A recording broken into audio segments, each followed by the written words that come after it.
Magandang araw, Bagong Pilipinas. Nagsimula na ang Love for All, hatid ang serbisyong medikal para sa ating mga PNP personnel at ang kanilang mga pamilya dito sa Campo Crame. Sinimulan na ang Love for All, hatid ang serbisyong medikal na naglalayong maghatid ng libreng serbisyong pangkalusugan sa lahat ng PNP personnel at ang kanilang mga pamilya. Sa unang araw, mahigit sa 500 na benepisyaryo ang nabigyan ng pagkakataong makatanggap ng iba't ibang serbisyo, kabilang ang medical consultation, basic laboratory services, gamot at iba pang tulong mula sa mga katuwang na ahensya at partner organizations.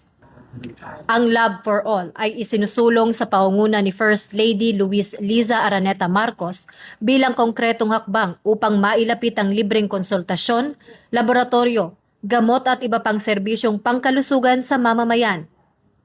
Magtatagal ang naturang Health and Service Caravan sa Camp Crame mula April 28 to 30 sa Bulwagang Lapu-Lapu.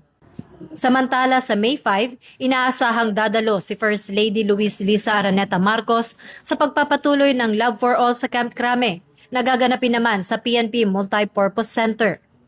Ako po si Arjan, team leader po ako ng FREF Diagnostic Laboratory Medical Team.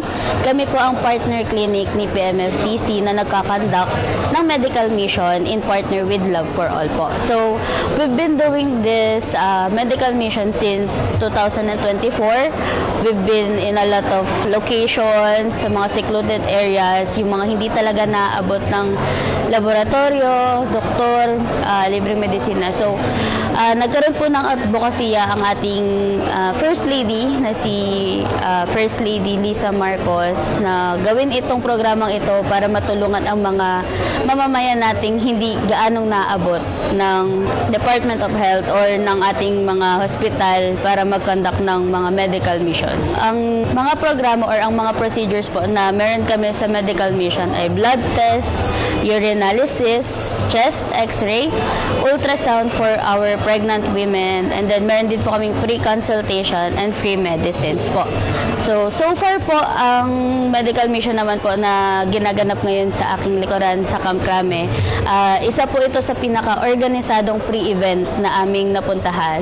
Ang mga tao po ay disiplinado, maayos pumila, at hindi po silang nagmamadaling matapos.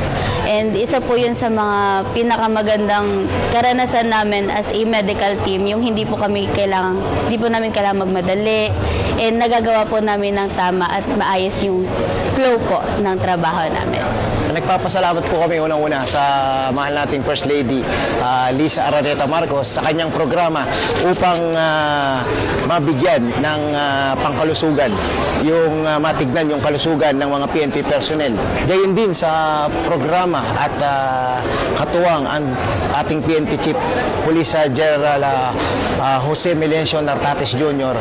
Kaagapay siya sa pagpapatibay ng pangkalusugan ng Philippine National Police. Malaki pong menos po ito at malaking tulong po sa amin ito kasi po itong programa nito ay malaki pong makakabawas po ito sa mga gastusin namin para sa pangkalusugan. Kaya nabigyan kami ng ganito, nakalibre kami ng gamot, napagpatingin kami sa mga doktor ng PNP.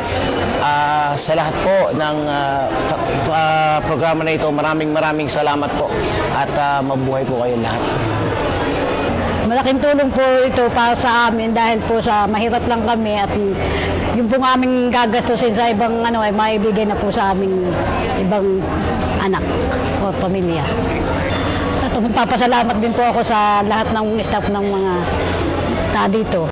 Pinapatunayan ng Love for All na sa pamamagitan ng pagtutulungan ng pamahalaan, mga health professionals, local partners at iba pang sektor, mas mapapalapit ang serbisyong pangkalusugan sa mga taong higit na nangangailangan.